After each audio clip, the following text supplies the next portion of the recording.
The U.S. military, there is nothing like it in the world. So the United States has between 700 and 800 international overseas bases. The United States also has 12 aircraft carriers, and it moves aircraft carriers into war zones when it needs them. And at any one time, the U.S. can deploy a significant amount of air power. War leaves a visible trail of destruction, the loss of life, homes destroyed, cities reduced to rubble.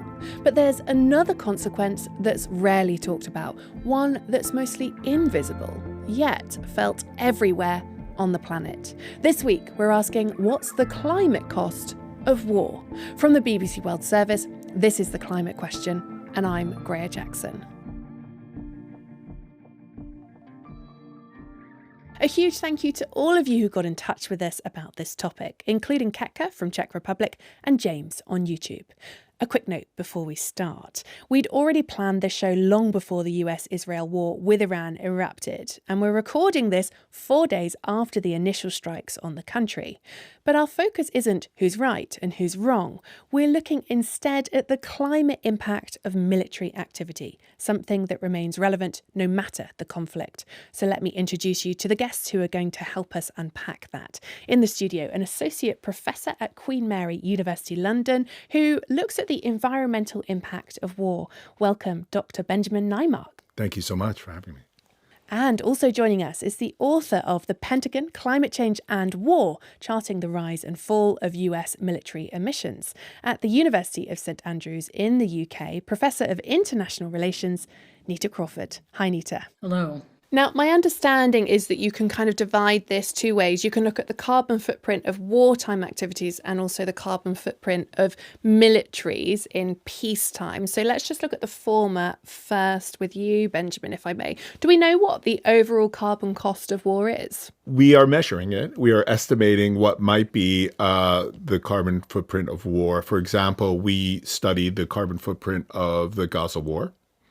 We found that 33.2 million tons of CO2 were released when you think about conflict activities, but also pre-conflict activities, sort of the building of defensive structures, such as the Israel Iron Fence that encircled Gaza, and also Hamas's deep, wide, and long tunnels, or their tunnel network. So it's not just the bombs, it's the stuff, the defensive stuff that came before. Right, but also the reconstruction after. Right. 33 million tons of CO2 equivalent.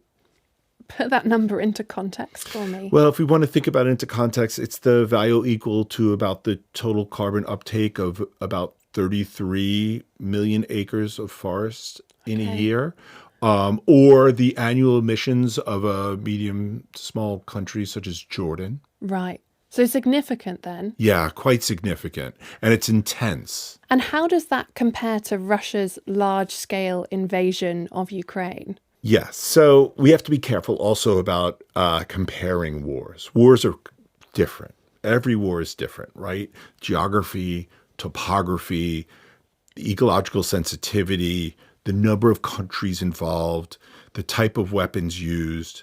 These are all play a significant factor in both dictating the environmental and climate footprint. Russia's invasion in Ukraine is ongoing, but it was double the time, right? So the Israel-Gaza war was only 2 years. Now we're into the 4th year, right, of the Ukraine war. And it emitted roughly 237 million tons of CO2 equivalent. So the front of the war is also much, much bigger, right? So 1,200 kilometers. And if you think about Israel, the distance between Israel and Gaza, you're only thinking about, roughly the width of New Jersey. So you're thinking about stationing that huge border, transporting food up and down that border, medicine, all sorts of personnel.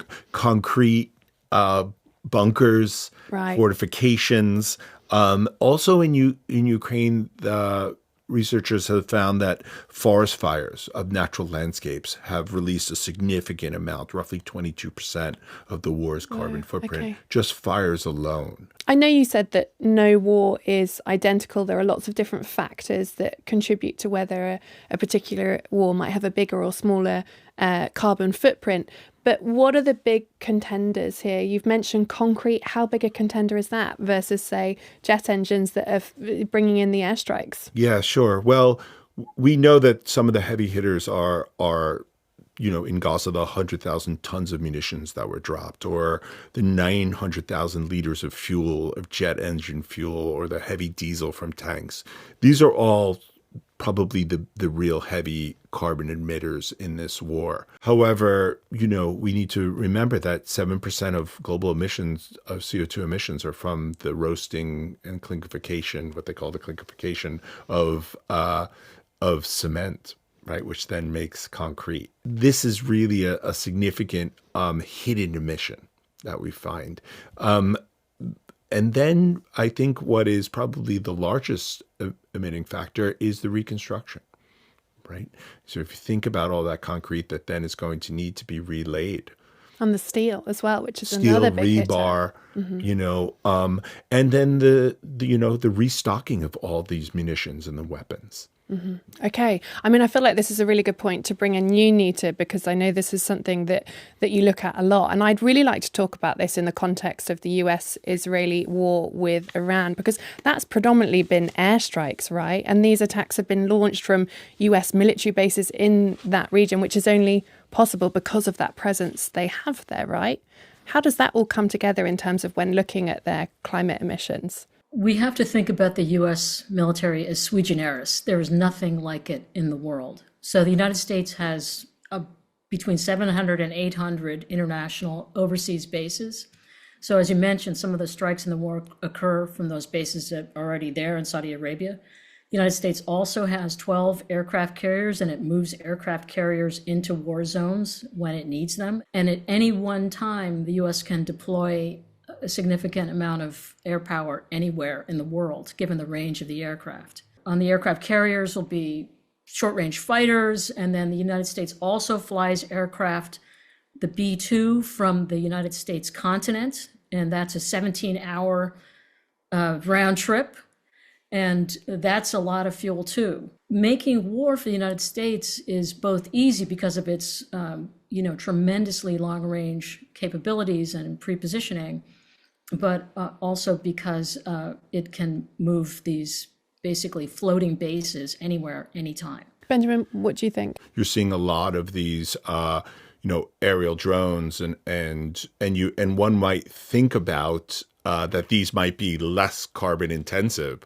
But again, the manufacturing of these drones, and a lot of these drones are one way.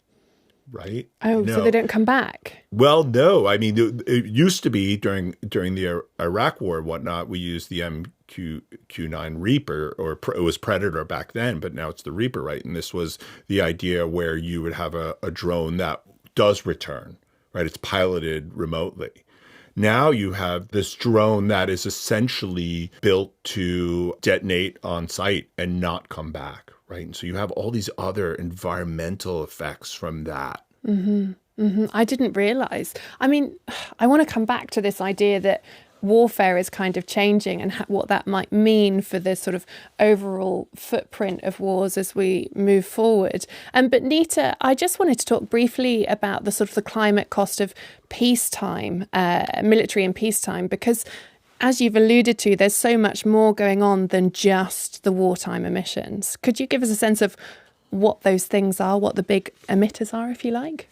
Well, any military of the size and capability that the United States has, and again, it's all by itself in a class on its own, has installations which are domestic and overseas bases, which require heat and electricity and cooling and water. And that's about 30% of U.S. military emissions in any one year, at peacetime year. Wow. Okay, and then in the training and the exercises, either bilateral or multilateral exercises, there's a lot of emissions as well. So operations in any given year are about 70% of the emissions. Now you can get some efficiencies with changing aircraft, but you're not going to change the F-35, which uses 2.3 gallons per mile, not miles per gallon, in peacetime and wartime, no matter what it's doing. You're not going to get significant efficiencies there. And then a country like the United States can be at peacetime, but remember that it's constantly mobilized and circulating its forces. At any one time, 7 or so of the aircraft carriers are out circling. Now, the aircraft carriers themselves are nuclear powered, but they have generally 10 diesel powered ships that go along with them to protect the aircraft carriers, which are the projection of power. So anytime you're engaged in sort of the demonstration or the pre-deployment of US force, you're using operational fuel. And you also see during peacetime the same kinds of fires that you see during wartime. In wartime, the fires are deliberately set oftentimes, or sometimes their forests are set alight accidentally, but often they're deliberately set. There are wildfires that come from training, and we've seen this in Really? near US bases and on US bases in Hawaii most recently. So you can see emissions from the natural environment. We've talked a lot about the US. Are there other countries with massive militaries that are having a similar sort of impact? Well, no. The United States spends, 3 times more than its what it calls its peer competitor, but it's not really a peer competitor to China, and it has a much larger overseas footprint than China and Russia.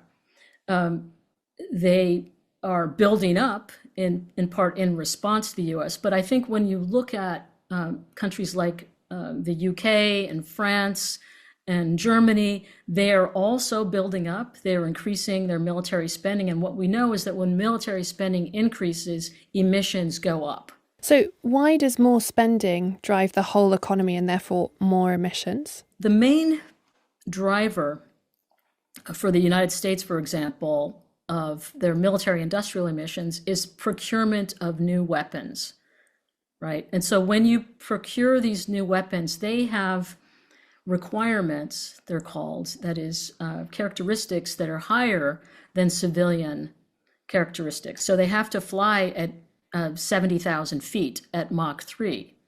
And they need to have ships and submarines that can operate in harsh environments. So these are highly engineered, and therefore, the materials that go into them as well are sui generis, unique. So the materials are greenhouse gas intensive, but also because they're bespoke, it also drives up emissions as well. Some of it's the fact that it's bespoke, that's correct. And some of it is that the materials themselves are not the same as in the civilian sector. Dr. Nymark mentioned, for example, the concrete that's required. It's not just concrete for bunkers, it's concrete for runways. The entire apparatus requires very greenhouse gas intensive materials, as common as concrete, but as uncommon as the material in the wing of a stealth fighter.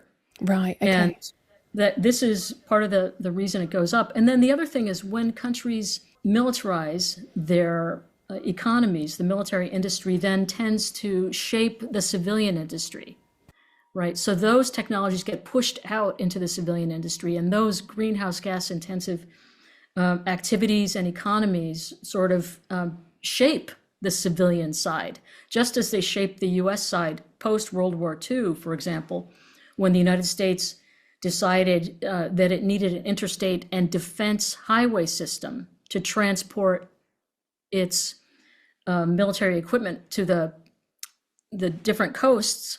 That interstate and defense highway system facilitated the suburbanization of the United States, which then drove the car industry.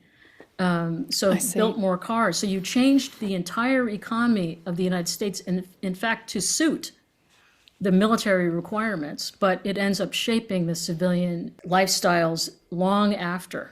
Given everything you said you've been looking at and calculating the emissions. Do we know what the impact of peacetime activities are? Do we have like a percentage of global activities, of global emissions? Well, there have been some calculations that have estimated that it's around 5% of global emissions, which would make it as large, the military sector itself, larger than most countries, or many countries combined. We know that the United States alone, at 47 million metric tons of annual emissions at peacetime, is larger than many countries. Its annually military emissions are larger than many countries. So we have a sense, yes. Estimate. It's a word I've heard a lot so far on this program. It's estimated. Why don't we have more accurate and better data? Militaries don't report their emissions. Okay. There's a history to this. They were exempt from the Kyoto Protocol, in particular from intense lobbying from the U.S. This was in the late 90s, wasn't it, that was signed? and then military emissions reporting to the United Nations Framework Convention on Climate Change became voluntary during the Paris Agreements.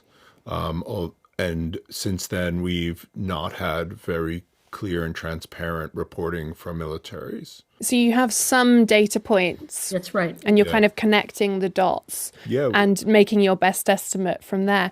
And I guess the sort of argument that I've heard, at least, for why militaries don't want to report their missions is that they don't want to give away any sort of idea to potential enemies of what they've, got out back, what they might have in terms of defence. And also, you took a deep breath there, Ben. Yeah, well, it's a national security argument. Yes. And it's a bit disingenuous because, it doesn't take much to sort of get an inventory of what the most militaries have. Right. And so it doesn't necessarily make a country any less safe. Mm-hmm. Let's turn to whether the military could decarbonise. Nita, could the military hypothetically reduce its carbon footprint? And what would be the best ways to do that, in your opinion? Well, interestingly, the United States has reduced its carbon footprint with the military, and they've done it a couple of ways. One is, like the rest of the world's economies, it has moved away from coal at its installations, and that dramatically reduced the emissions from the burning of coal. And it has moved more to natural gas. It has used LED in its ships for light bulbs.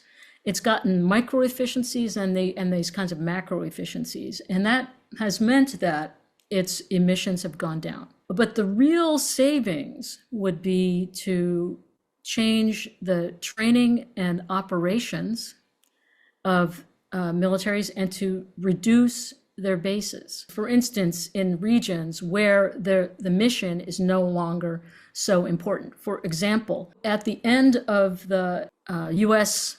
war in Iraq, it did close some of its bases and withdraw some of its forces, but it did not withdraw as many as it could have. There's still tens of thousands of U.S. troops and lots of equipment working with allies there. And given that much of that force was there to protect oil, access to oil, which the United States can buy on the open market, it's really possible then to reduce the size of the footprint. And then what would be required is a rethinking of U.S. military doctrine as a whole, to think about in each region what is actually required to deter. The idea of reducing bases, though, I'm wondering how realistic that is given the rising global tensions that we're seeing. Right. So the important thing here is that international security is kind of an action-reaction phenomenon. It's called a security dilemma. What I do to protect myself may be perceived as threatening to you.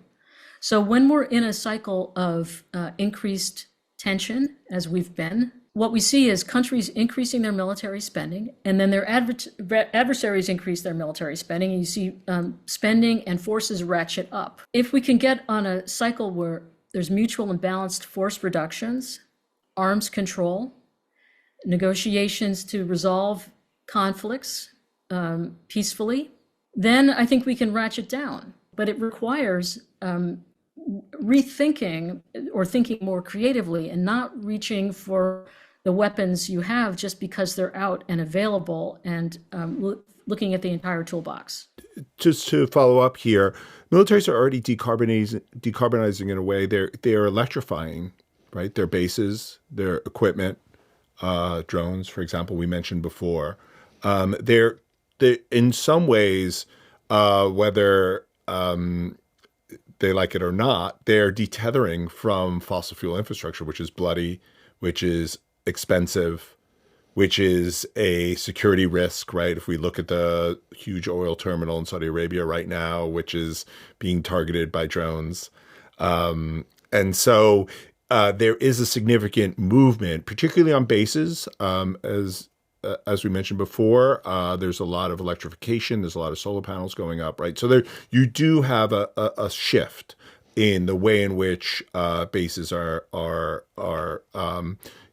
getting their power sources. There's also another kind of factor here, whereas militaries see climate change as a problem, in particular with extreme weather, right? Mm-hmm. It's hard to land an F-35 on a melted tarmac or move Humvees around when the bases flood. And so extreme weather is something that militaries are really concerned with. How are they going to operate in a future that is landscape that is clearly climatically changed, altered, right? There's also a strategic aspect to this, right? Some electrified, Humvees or they give off less heat signatures and they're quieter, right? And so there's a strategic aspect to the way in which they might electrify.